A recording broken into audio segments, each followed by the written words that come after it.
இன்னைக்கு நீங்க தெரிஞ்சுக்க வேண்டிய 5 முக்கிய செய்திகள். எரிசக்தி, தண்ணீர், போக்குவரத்து சேவைகள் போன்ற சிங்கப்பூரின் முக்கிய கட்டமைப்புகளை நிர்வகிப்போர் சந்தேகத்திற்குரிய தாக்குதல்கள் குறித்து முன்கூட்டியே தெரிவிக்கும்படி தேசிய பாதுகாப்பு ஒருங்கிணைப்பு அமைச்சர் க சண்முகம் அறிவுறுத்தியுள்ளார். சிங்கப்பூர் தன்னையே தற்காத்துக் கொள்வதற்கான வழிகளை கண்டறிய அத்தகைய அணுகுமுறை கை கொடுக்கும் என்று அவர் தெரிவித்தார். தஞ்சோங் காத்தோங்கில் ஏற்பட்ட புதைக்குழி மூடப்பட்டதை அடுத்து அந்த பகுதி நாளையிலிருந்து போக்குவரத்துக்கு கட்டங்கட்டமாக திறக்கப்படும்.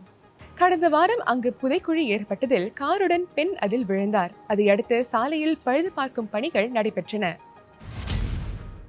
பிரதமரும் நிதியமைச்சருமான திரு லாரன்ஸ் வாங் ஆகஸ்ட் 8ஆம் தேதி தேசிய தின உரையை ஆற்றவிருக்கிறார். பிரதமராக பதவியேற்றதை அடுத்து அவர் ஆற்றும் 2வது தேசிய தின உரை இது. தேசிய தின தமிழ் உரையை கலாச்சார சமூக இளையத்துறைக்கும் மனிதவளத்துக்குமான துணை அமைச்சர் தினேஷ் வாசுதாஸ் ஆற்றுவார். அது ஆகஸ்ட் 8ஆம் தேதி இரவு 8 மணிக்கு வசந்தம் தொலைக்காட்சியிலும் ஒலி 968 வானொலியிலும் நேரடியாக ஒளிபரப்பாகும்.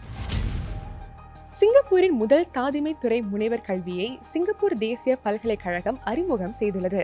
மூப்படையும் சமூகத்தின் தேவைகளை தாதிகள் திறம்பட சமாளிக்க அந்த முனைவர் பட்டக்கல்வி தொடங்கப்பட்டுள்ளது. தாதிகள் பகுதி நேரமாக 2 ஆண்டுகளுக்கு முனைவர் கல்வியை மேற்கொள்ளலாம். டோட்டோவின் மாபெரும் அதிர்ஷ்ட குழுக்களை ஒரே ஒரு சீட்டு வென்றுள்ளது. அந்த சீட்டு வென்ற தொகை 12.8 மில்லியன் வெள்ளி.